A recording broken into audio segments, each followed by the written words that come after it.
and I'll go over this when I review the K-Bar camp knife. When you have a full flat grind top to bottom, what that essentially is going to do is it's going to very much limit, because there's no flat surface, it's going to very much limit any resistance you have going through the wood. So you're going to get a true wedge going through that wood to help you split. Again, 9-inch blade, really over 7 inches is where you need to be in my mind to be dubbed a large blade survival knife. You've got the You've got the Bowie swedge here, which you lose on the K-Bar camp knife because that's just more of a traditional knife. But this does follow more of the traditional Bowie style with that lowered swedge for the fighting. You've got a vicious point on this, and you can, if you wanted to, you could grind that down to an edge. I'm not going to. Again, you guys know my philosophy on knife fights. I'm out. I'll check my ego at the door and literally run the other way. Nothing good comes out of a knife fight. So there, I said it. Again, 1/4-inch thick spine, so you've got a lot of surface to beat on, and a very, very strong and capable knives.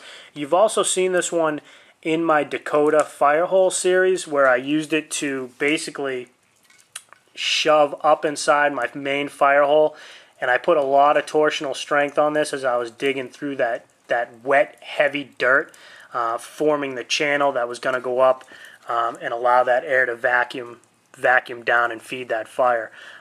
So I have used this knife in a number of different applications, and it's just worked for me.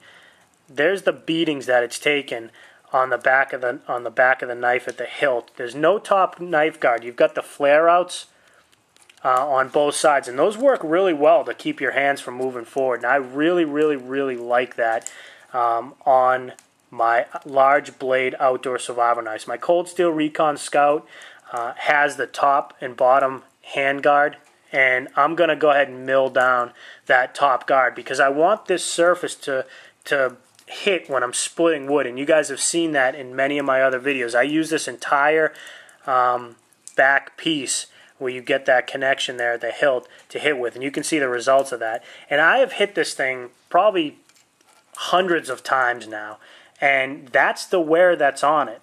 And when you have these Kraton handles, that's the kind of resistance that I want to see. I mean, I've put this thing through some serious abuse on the back of the knife, and that's the best I can do with it, guys. So this thing gets my vote. If this got all shredded and matted up and gnarled up and nasty, you know, you'd have to think twice about really thumping on the back here and probably stop right up in here.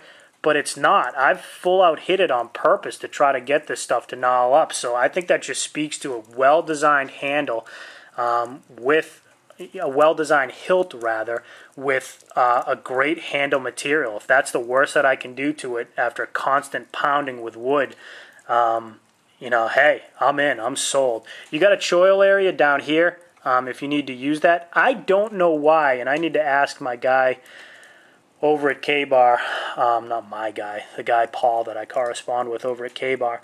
I need to ask him what the story is with this right here. I don't know why the blade starts down there, if it's just to develop a larger hilt area here and that to develop that choil or not. That would be my guess, is that's why you get it. But if that's why you get it, why not bring the knife back here and start back here? I don't know. I don't know the answer to that, so I'll try to find out for you guys. And when I do, maybe I'll go back and annotate this or just make a note on it.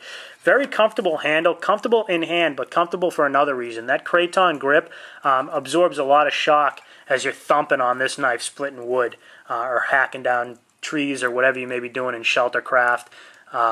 It absorbs a ton of shock, so you don't get that sort of youth baseball pitch off the end of the bat feeling up your whole arm when you're woodworking with this thing. So awesome job on the hilt of the knife. What I would love to know, this is a full tang design. What I would love to know on these knives and start to find out is the design of the tang as it goes through the end of this knife.